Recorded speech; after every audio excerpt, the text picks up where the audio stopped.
everyone. Gusto ko lang sanang sabihin sa mga bagong dating dito sa Turkey o sa mga luma or sa mga ano pa na dyan. Basta yung mga bago or tsaka mga aspiring applicants para dito sa Turkey. Ang masasabi ko lang po sa inyo, no, huwag nyo po sanang isipin yung malaki ang sweldo. Yes, malaki ang sweldo dito sa Turkey. Pero dapat po sana gampanan po natin ang ating mga tungkulin kung ano po ang pinunta natin dito. Hindi yung kararating pa lang natin dito. Ito ay payo lamang o ito lang din ang masasabi ko para sa inyo na pag dumating po tayo dito, dapat po gampanan natin ang ating mga tungkulin. Diba? Yaya tayo dito or katulong, sana po ay magampanan yun natin. Hindi yung nag-after tayo sa sahod. Yes, number 1 na yan. Kaya tayo nagpunta dito dahil sa malaki ang sahod. Pero sana naman is magampanan po natin iyon. Lalong-lalo na sa pag-aalaga ng bata. Sana po hindi tayo mag-iisip na si Pulana, si ganito, si ganyan, ang laki ng sweldo, dapat ganyan din ako. Hindi po. Kasi unang-una, nung wala pa kayo sa Pilipinas, markabahala kayo na makapunta dito. Okay lang sa akin, basta magkabisa ako, makapunta lang ako ng Turkey. Kung ano yung offer sa inyo, tanggapin nyo. Hindi yung pagdating dito, lalayas kayo, yung ganun, magiging illegal kayo.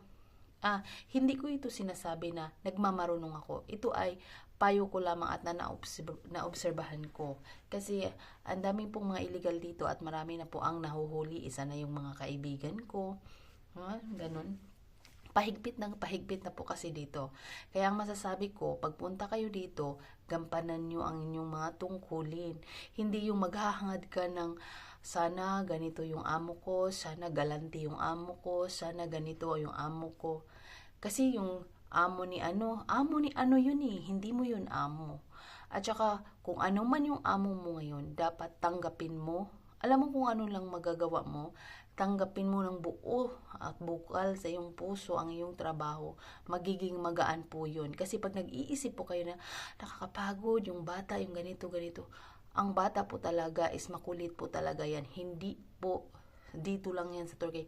Buong mga bata, lahat ng mga bata, kung anong lahi pa yan, talagang kakaiba na po sila ngayon. Hindi katulad dati na pag ginanon ka ng nanay mo, magbe-behave ka, hindi po.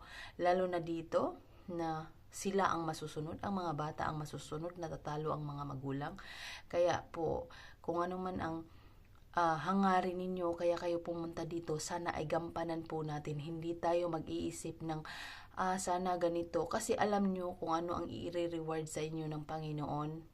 Hindi sa pagmamayabang, no? Tanggapin nyo lang ng bukal sa inyong puso, maging open-minded kayo sa mga bata, tanggapin nyo kung ano ang meron sila, hindi yung magtatanong ka na autism ba yung anak mo. No, you don't have the right to say that. Ang ano mo lang is, obserbahan mo lang yan, sabihin man yan ng amo mo o hindi sa iyo. Tanggapin mo, obserbahan mo, understanding, patient, yan lang talaga ang ating sandata dito. At lagi tayong magdasal sa Panginoon. Pero hindi po tayo maging gahaman na sana ganito yung amo ko, sana galante yung amo ko, sana bla bla bla yung amo ko. Kasi you know what? Darating at darating yan ng hindi mo inaasahan at ibibigay yan sa iyo. Hindi ko rin inaano yung bangko ko, inilalagay ko sa ulo ko. I'll never expect na ganito ang ibibigay ng amo ko nandyan sa likod ko. Binigay lang po yan sa akin at hindi ko po yan inaasahan na ibibigay nila sa akin. Yun lamang po, sana maging bukal sa ating puso na tanggapin ang trabahong mayroon tayo ngayon. Yun lang po.